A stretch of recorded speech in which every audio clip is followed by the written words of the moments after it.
Hello friends, in part 1 we have discussed the basic concepts of income from other sources. In part 1 we have discussed what is the meaning and chargeability of income from other sources as per section 56 of Income Tax Act, and we have discussed what are the deductions are allowed and deductions which are not allowed as per part 1. So I have discussed what is the section 56, that means chargeability. I said this chargeability is divided into two things, subsection 1 and subsection 2. Now let's see the section 56 subsection 2 talks about special chargeability. So in part 1 I have discussed all these points one by one, but when it comes to the gifts which are section 56 subsection 2 subclass 10, I said amendment has been done. So subclass 10 talks about gift. I said I will explain this gift in a separate chart. So now let's see what are the provisions of gifts, how much it is taxable, how it is taxable, for whom it is taxable. Let's see the provisions today. So let's see the provisions of gift under section 56 subsection 10. So see, this is the chart. As I said, the gifts are divided into two different categories: gifts received in the form of cash, gift received in the form of kind. So let's see the first one. If an assessee is receiving any gift in the form of cash or cash equivalent, it is taxable in this manner. So if the assessee is receiving any cash gift which is less than or equal to 50,000, it is fully exempt. If the cash gift or cash equivalent gift he is receiving or she is receiving more than 50,000, it is fully taxable. So I wrote something in between here. See, it is aggregate amount. That means what all the cash gift we are receiving from different persons, it should be summed up. That means the total amount should be considered for tax liability of gift as per section 56 subsection 2 subclass 10. So when it comes to the kind, so these kind, the gift in the form of kind has been divided into two different categories: immovable property, movable property. I think I need not discuss what is immovable property, what is movable property. So let's see, if a person or assessee is receiving any gift in the form of immovable property, we have to compute individually. That means we have to take the value of individual property separately to see the tax liability. So this immovable property, whatever the gift he or she is receiving, it is again divided into two different categories, whether it is without consideration or with consideration. If it is without consideration, then we have to check the stamp duty value. This value will be given in the question directly. We have to check the stamp duty value. If the stamp duty value is less than or equal to 50,000, it is fully exempt. If the stamp duty value is more than 50,000, then it is fully taxable. So with consideration means an assessee is paying a part of the amount in return. So if it is a part of the amount is paid, you have to check actual amount paid minus stamp duty value. The stamp duty value will be given in the question. So whatever the amount the assessee is paying, you have to see the difference of the amount. If the difference of the amount is less than or equal to 50,000, it is fully exempt. If the difference of the amount between the actual amount paid and the stamp duty value is more than 50,000, then it is fully taxable. When it comes to the movable property again it is divided into two different categories: without consideration and with consideration. This movable property you should compute in aggregate manner. That means you have to sum up all the gifts which are given in movable property. You have to sum up and then you have to move forward with the computation part. So if it is without consideration, then you have to check the fair market value. The fair market value will be given in the question directly. If the fair market value is less than or equal to 50,000, then it is fully exempt. If the fair market value is more than 50,000, it is fully taxable. In the same manner, if the gift received is with consideration, that means assessee is paying a part of the amount, then we have to check the actual amount paid by the assessee minus fair market value. Whatever the amount the left over, the net amount whatever we are getting, we have to check the provisions. Now if the amount what we are getting is less than or equal to 50,000, it is fully exempt. If the amount is greater than 50,000, it is fully taxable. But one exception case is there.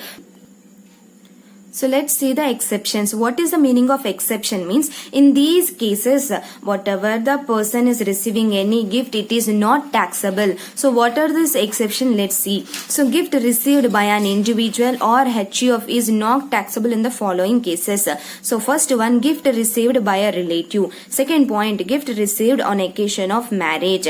Third point, gift received under a will or acceptance. The fourth point, gift received in contemplation of death of a donor. So in these cases, if a person is receiving any gift, it is not taxable. So here you must be thorough with what is the meaning of relative. The meaning of relative is clearly described as per the income tax. So let's see what is the meaning of relative. So see the meaning of relative. Meaning of relative means spouse of an individual. That means individual is the SSC and the spouse means a better half. The second point, brother or sister of individual, that means SSC or spouse. And the third point, brother or sister of father or mother of individual only. So see the fourth point, any lineal ascendant or descendant of an individual or spouse. Ascendant means father, grandfather, great grandfather. Descendant means son, grandson, great grandson. So these are the meaning of a relative. So if a person is SSC is receiving any gift from relative, it is fully exempt. So let's see one question so that you can understand how to answer the question. So see the example, Mr. John receives the following gifts during the previous year 2018-19. Show the tax treatment. See the first point, gift of rupees 7 lakh received from a friend on occasion of birthday. So to do this problem, you must be thorough with the provisions and as well as the exception cases.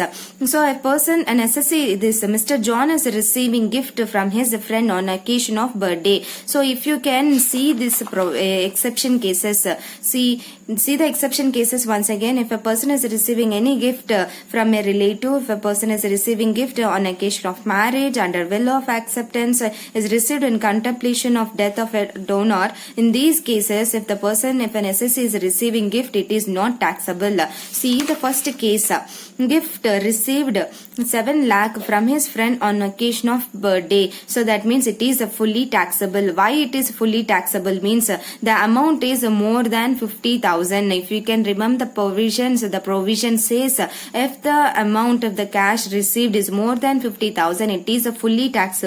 So it is fully taxable. And see the second point, gift of rupees 1 lakh each received from his 4 of his friend on occasion of marriage. So here he is receiving 4 lakhs altogether. From 4 friends he is receiving 1 lakh each. That means he is receiving 4 lakhs on occasion of his marriage. So if any SSC receiving any gift on occasion of marriage is fully exempt. So this amount, whatever the 4 lakhs is received, it is fully exempt. See the next point, gift of rupees 50,000 from his mother's sister. So you have to be thorough with the definition of relative. So mother's sister, let's see the definition again, meaning of relative. So brother or sister of his father or mother, that means it is a relative. So gift received from relative is fully exempt. That means the whatever the amount 50,000 Mr. John received from his mother's sister is fully exempt. It is not taxable. And see the next point, gift of rupees 50,000 from his wife's friend. See if you can see the relative, wife's friend, it is nowhere included in the meaning of relative. That means the amount whatever received from his wife's friend, it is fully taxable. That means 50,000 is fully taxable. And see the last point, gift of rupees 40,000 received from his employer. So this is not taxable under the head income from other sources, but it is taxable under the head income from salary. So it is taxable under the head income from salary, but not income from other sources. So they are asking us to compute what is income from other sources. So put an heading, computation of income from other sources, and the pro forma particulars amount. See the first point, gift from friend on occasion of birthday. As I said, it is fully taxable. That means the total 7 lakhs is taxable. Let's take the total 7 lakhs amount in the inner column. 7 lakhs. And see the next point, gift from friend on occasion of marriage.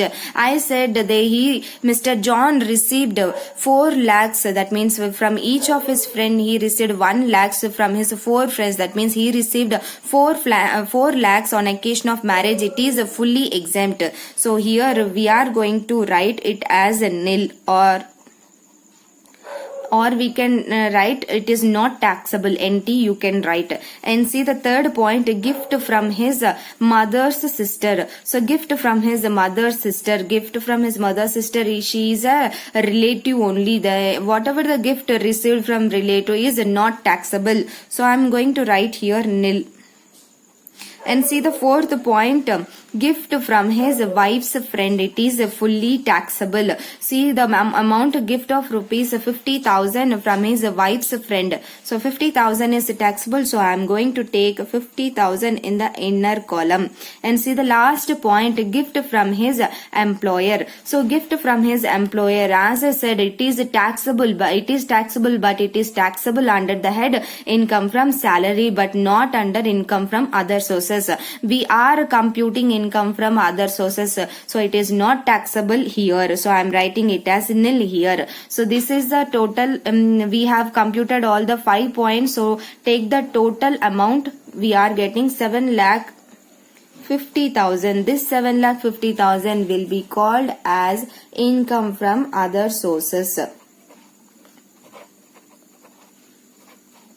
So to do the problem, you must be thorough with the provisions and you must be thorough with the what is the meaning of relative also. If you know the provisions and if you know the exception cases, your answer is half done. So you must be thorough with this chart also. So I gave what all the concept is there, I gave in a chart form so that you can remember. So in the next video, I am going to discuss about the casual income. Thank you for watching.